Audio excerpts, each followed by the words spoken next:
Future of India, स्वागत है आपका। क्लास 10th का मैथ्स का चैप्टर नंबर 9 स्टार्ट करते हैं और इस चैप्टर का नाम है सम एप्लीकेशंस ऑफ ट्रिग्नोमेट्री। इस टॉपिक को हाइट एंड डिस्टेंसेस भी बोला जाता है। एक्सरसाइज के क्वेश्चंस को स्टार्ट करने से पहले कुछ बेसिक कॉन्सेप्ट्स हैं, वो आपको अच्छे से क्लियर होने चाहिए। तो पहले उन कॉन्सेप्ट्स को डिस्कस कर लेते हैं। चलो स्टार्ट करते हैं। सबसे पहले हमने ये समझना है कि लाइन ऑफ साइट क्या होता है। डायग्राम में देखो, ये हमारे भाई साहब हैं। ये जो भाई साहब हैं ये ऑब्जर्वर हैं और ऑब्जर्वर इस ऑब्जेक्ट की तरफ देख रहा है। ये जो काइट है ना, ये हमारा ऑब्जेक्ट है। ऑब्जर्वर जिस ऑब्जेक्ट की तरफ देख रहा होता है, अगर ऑब्जर्वर की आंखों से उस ऑब्जेक्ट तक आप एक स्ट्रेट लाइन बना दो तो ये वाली जो स्ट्रेट लाइन है ना, इसी को लाइन ऑफ साइट बोलते हैं। ऑब्जर्वर जिस ऑब्जेक्ट की तरफ देख रहा है, ऑब्जर्वर की आंखों से उस ऑब्जेक्ट तक अगर आप एक इमेजिनरी स्ट्रेट लाइन बना देते हो तो ये वाली जो स्ट्रेट लाइन आपने बनाई है ना, इसी लाइन को लाइन ऑफ साइट बोला जाता है। तो ऑब्जर्वर बस जहां पर भी देख रहा है ना, ऑब्जर्वर से उस ऑब्जेक्ट तक आपने स्ट्रेट लाइन बना देनी है, उसी को लाइन ऑफ साइट बोलेंगे। आगे चलते हैं। नेक्स्ट स्टेप हमने डिस्कस करना है कि हॉरिजॉन्टल लेवल क्या होता है। इस डायग्राम में देखो, ये हमारे भाई साहब कुंफू कराटे कर रहे हैं। कुंफू कराटे का कुछ मिक्सचर है जो ये रोज करते होते हैं, और अपना कुंफू कराटे करते करते इनकी नज़र पड़ी इस ऑब्जेक्ट के ऊपर, काइट के ऊपर, फिर से इनकी नज़र पड़ी। अब ये तो आपको पता है ना कि ऑब्जर्वर की आंखों से ऑब्जेक्ट को ज्वाइन करेंगे तो ये वाली जो लाइन बनेगी इसे बोलते हैं लाइन ऑफ साइट। एक तो आपने लाइन ऑफ साइट बनानी है और ऑब्जर्वर की आंखों से आपने एक और इमेजिनरी लाइन बनानी है जो कि ग्राउंड लेवल के पैरेलल होनी चाहिए। ये वाली जो आपने एक और लाइन बनाई है ना, जो कि ग्राउंड लेवल के पैरेलल है, इसी लाइन को हॉरिजॉन्टल लेवल बोलते हैं।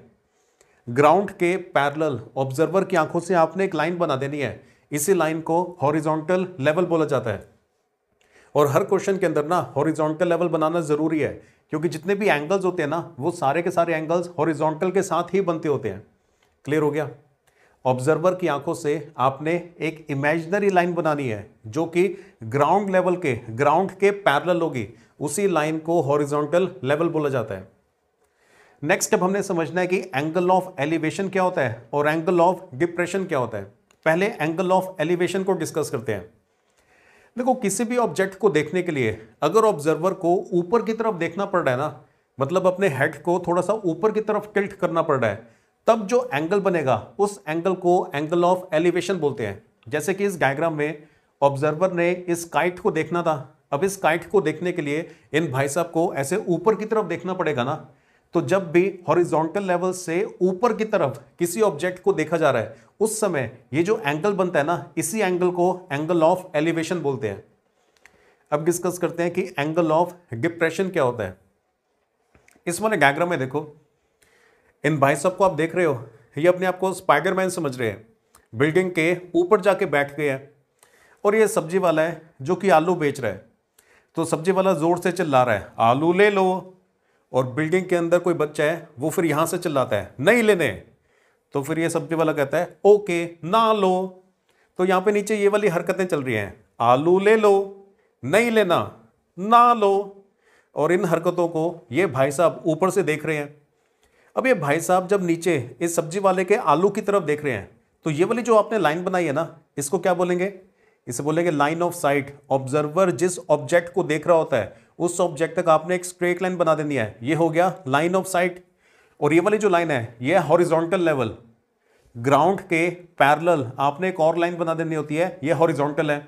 इन दोनों के बीच में ये वाला जो एंगल बन रहा है ना, इस एंगल को बोलेंगे एंगल ऑफ डिप्रेशन, क्योंकि ये वाला एंगल हॉरिजॉन्टल के नीचे बन रहा है।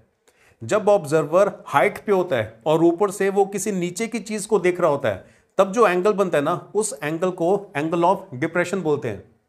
अगर आप नीचे हो और ऊपर की तरफ किसी ऑब्जेक्ट को देख रहे हो, तब जो एंगल बनेगा उस एंगल को एंगल ऑफ एलिवेशन बोलेंगे। तो किसी क्वेश्चन के अंदर अगर एंगल ऑफ एलिवेशन लिखा होगा ना, तो आपने समझ जाना है कि नीचे से ऊपर की तरफ देखा जा रहा है। और अगर किसी क्वेश्चन में एंगल ऑफ डिप्रेशन लिखा होगा, तो आपने समझ जाना है कि जो ऑब्जर्वर है ना, वो ज्यादा हाइट पे प्रेजेंट है और वो ऊपर से नीचे की तरफ किसी ऑब्जेक्ट की तरफ देख रहा है। जब ऊपर से नीचे की तरफ देखा जाता है, हॉरिजॉन्टल के नीचे की तरफ जो एंगल बनता है ना, इस एंगल को एंगल ऑफ डिप्रेशन बोलते हैं। और हॉरिजॉन्टल लाइन के ऊपर की तरफ जो एंगल बनता है इस एंगल को एंगल ऑफ एलिवेशन बोलते हैं। क्लियर हो गया? एंगल ऑफ एलिवेशन क्या होता है, एंगल ऑफ डिप्रेशन क्या होता है। अब एंगल को रिप्रेजेंट करने के लिए ना काफी सारे सिंबल्स को यूज किया जाता है। इस सिंबल का नाम है theta, alpha, beta, gamma, delta, phi और एबीसीडी मतलब अल्फाबेट्स को भी यूज कर सकते हैं। एंगल को स्पेशल सिंबल से भी रिप्रेजेंट कर सकते हैं और एबीसीडी से भी रिप्रेजेंट कर सकते हैं। ये जो स्पेशल सिंबल्स है ना इनके नाम ही है theta, alpha, beta, gamma, delta, phi और एबीसीडी अल्फाबेट से भी हम एंगल्स को रिप्रेजेंट कर सकते हैं। इतना क्लियर हो गया? चलो अब एक्सरसाइज के क्वेश्चंस को स्टार्ट करते हैं। इस चैप्टर के जो क्वेश्चंस है ना काफी ज्यादा आसान है। हर क्वेश्चन के अंदर आपने करना ही होता है, जो भी आपको सिचुएशन दे रखी होती है उस सिचुएशन को एनालाइज करके पहले तो आपने डायग्राम बनाना है। जितनी भी इंफॉर्मेशन आपको दे रखी होगी ना सारे के सारे इंफॉर्मेशन को आपने अपने डायग्राम के अंदर रिप्रेजेंट करना है। जब आप डायग्राम बनाओगे ना तो आप ऑब्जर्व करोगे कि काफी सारे ट्रायंगल्स बनेंगे और ट्रायंगल के अंदर कुछ साइड्स की लेंथ आपको दे रखी होगी और कुछ साइड्स की लेंथ फिर आपने कैलकुलेट करनी होगी। अगर ट्रायंगल की एक भी साइड की लेंथ आपको पता है और एक भी एंगल आपको पता है ना तो इस इंफॉर्मेशन को यूज करके आप उस ट्रायंगल की जो बाकी की साइड्स होती है उनकी लेंथ आसानी से कैलकुलेट कर सकते हो। अगर आपको ट्रायंगल की एक भी साइड की लेंथ पता है और एक भी एंगल पता है तो इस इंफॉर्मेशन को यूज करके और ट्रिग्नोमेट्री को यूज करके आप ट्रायंगल की जो बाकी की साइड्स होती है ना उनकी लेंथ आसानी से कैलकुलेट कर सकते हो। क्लियर हो गया? करना क्या होगा, जो भी आपको क्वेश्चन दे रखा होगा क्वेश्चन की स्टेटमेंट्स को पढ़ के पहले आपने डायग्राम बनाना है। कई क्वेश्चंस में एकदम सिंपल सा डायग्राम बनेगा, कई क्वेश्चंस में मल्टीपल ट्रायंगल्स होते हैं तो वो भी आसानी होती हैं, ज़्यादा मुश्किल नहीं होती हैं। तो डायग्राम बनाने के बाद जो भी इंफॉर्मेशन दे रखी है आपने सारी की सारी इंफॉर्मेशन को डायग्राम में रिप्रेजेंट करना है। बस फिर जो आपसे पूछा जाएगा उस साइड की लेंथ हम कैलकुलेट कर लेंगे। चलो स्टार्ट करते हैं। एक्सरसाइज 9.1 का क्वेश्चन नंबर 1 सॉल्व करते हैं। A circus artist is climbing a 20-meter long rope which is tightly stretched and tied from the top of a vertical pole to the ground. देखो एक ना सर्कस आर्टिस्ट है। अब पहले एक पोल है, पोल का जो टॉप मोस्ट पॉइंट है ना वहां से एक रोप को बांध दिया है और उस रोप के ऊपर जो सर्कस आर्टिस्ट है वो ऐसे मूव कर रहा है। डायग्राम में देखो ये ए से लेकर बी तक ये वाली जो लाइन है ना ये हमारे वर्टिकल पोल को रिप्रेजेंट कर रही है और बी से लेकर सी तक ये जो नीचे वाली लाइन है वो ग्राउंड लेवल को रिप्रेजेंट कर रही है। अब पोल के टॉप मोस्ट पॉइंट से एक रोप को स्ट्रेच करके ग्राउंड पे किसी पॉइंट पे बांध दिया और ये वाली जो रोप है क्योंकि ये टाइटली स्ट्रेच ऐसे लिखा हुआ ना टाइटली स्ट्रेच तो इसका मतलब है कि जो रस्सी बांधी है ना जो रोप बांधी है उससे आप एक स्ट्रेट लाइन मान सकते हो। तो ये वाली जो स्ट्रेट लाइन है ना वो रोप को रिप्रेजेंट कर रही है और इसकी लेंथ 20 मीटर है। ये हमें क्वेश्चन में डायरेक्टली दे रखा है 20 मीटर लॉन्ग रोप। इतना क्लियर हुआ? ए से लेकर बी तक ये क्या है, ये एक वर्टिकल पोल है। ये वाली जो लाइन है वो पोल को रिप्रेजेंट कर रही है। बी से लेकर सी तक ये ग्राउंड लेवल को रिप्रेजेंट कर रहे हैं और पोल के टॉप मोस्ट पॉइंट से एक रस्सी बांध दी है ग्राउंड पे, एक रोप को बांध दिया है ग्राउंड पे किसी पॉइंट पे। ये वाली जो रोप है इसकी लेंथ हमें दे रखी है 20 मीटर और इस रोप के ऊपर एक सर्कस आर्टिस्ट है वो चल के आगे की तरफ जा रहा है। Find the height of the pole. ये वाला जो पोल है ना पोल की हाइट हमने फाइंड करनी है, मतलब ट्रायंगल की ये वाली जो साइड है ए बी इसकी लेंथ हमने फाइंड करनी है। If the angle made by the rope with the ground level is 30 degree. देखो ये वाली जो लाइन है वो रोप को रिप्रेजेंट कर रही है, ये जो नीचे वाली लाइन है वो ग्राउंड लेवल को रिप्रेजेंट कर रही है और इन दोनों के बीच में जो एंगल है वो 30 डिग्री का बन रहा है। ये देखो रोप और ग्राउंड लेवल के बीच में एंगल है 30 डिग्री का। ये रोप और ग्राउंड लेवल इनके बीच में एंगल है 30 डिग्री का। क्वेश्चन समझ में आ गया? तो क्वेश्चन को रीड करके आप ये वाला सिंपल सा अपना डायग्राम बना लोगे। अब यहां पे देखो ये वाली जो साइड है इसकी लेंथ हमें दे रखी है, ये वाला जो एंगल है 30 डिग्री का वो भी क्वेश्चन में डायरेक्टली दे रखा था। आपसे इस साइड की लेंथ पूछी जा रही है ए से लेकर बी तक। ये वाली जो लाइन है वो पोल को रिप्रेजेंट कर रही थी ना, इसकी लेंथ हमने फाइंड करनी है। अब देखो एंगल के जो सामने वाली साइड होती है उसे बोलते हैं परपेंडिकुलर।